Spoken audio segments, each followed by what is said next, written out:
Hey guys, have you ever noticed these days there are so many sequels of video games? Like, if we look at what games have been released this year, most of them are long-time franchises rather than new games. If you look at the most selling titles this year, 17 out of the 20 titles are sequels. That's a lot. It's a lot of sequels. Since gaming industry has grown so rapidly, you would think that more minds would sit in studio offices showing new ideas for the next title, but it seems like gaming industry is chasing current movie trends of reusing existing video game franchises. Now, I was asking myself, why is gaming stagnated with new video game releases? Why are there no new games? After some thought and 10 glasses of wine later, I came up with some possible reasons why is this new normal. And hey, if you think there are more possible reasons why, drop them in the comments below. And since you are there, consider clicking the subscribe button. New technology. Every game today is built on some kind of engine, be it Source Engine, Unreal Engine, Unity Engine, not anymore unless they change their bad payment practice, and so on. Nobody is making games from scratch these days, because it's so time consuming, it's not worth it. Now, since I never developed any game, and when I tried to code some stuff, I made some terrible Minecraft mods, I'll try to get into the head of programmers for a second. Game developers get a lot of new toys to play with. The problem is, they find creating things like custom AI, custom map layouts, custom animations, custom player character modules, custom UI, all over again so daunting. So they would rather find something that worked in the engines few years older and stick with what worked before, maybe change the minor thing here and there. On one hand, this is great as it allows developers to do some other stuff, like make new systems, create breathtaking maps, writing scripts for character dialogues, writing stories, and so on. The problem is that this strategy is too effective for game developers and publishers, as they don't have to innovate with new stuff they are given to succeed, and in case of bigger game publishers can be abused because they realize that they don't need as many developers as they thought they would, which is one of the reasons we see a massive layoffs in gaming companies. Speaking of layoffs, this might be the obvious one, but people need to be paid, guys. Humans can't sustain themselves on eating grass, even though for some of you a good healthy step might be to at least touch it.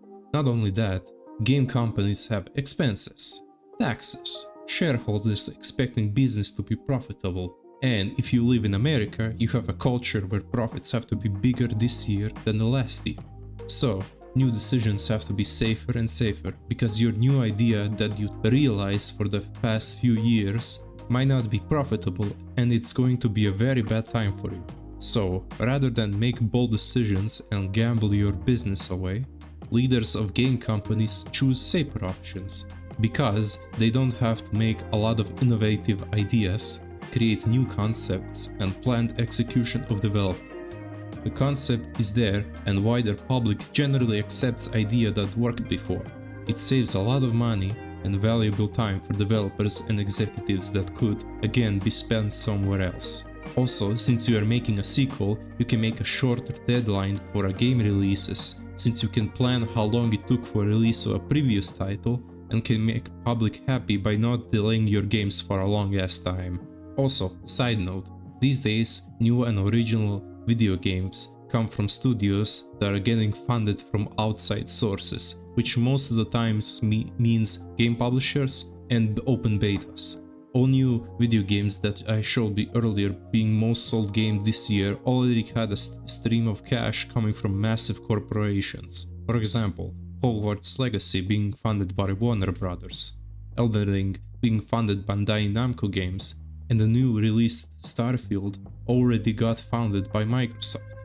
I can't blame studios for not experimenting, especially in today's economy where making innovations is luxury that some studios can't afford. This point is similar to the last one, being that companies have way more expenses to cover and more people asking to be paid. However, this also brings a new phenomenon that we can observe.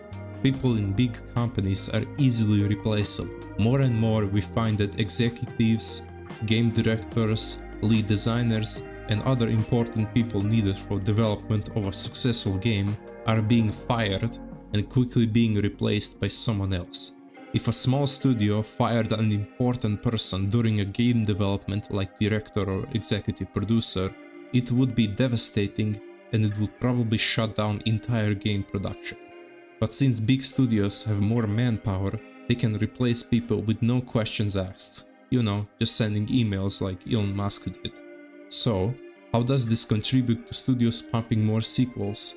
Well, since you are replacing important people who define the company, you will end up with people who don't know what made the said company stand out, so lazy and safe options are being made, which means more sequels.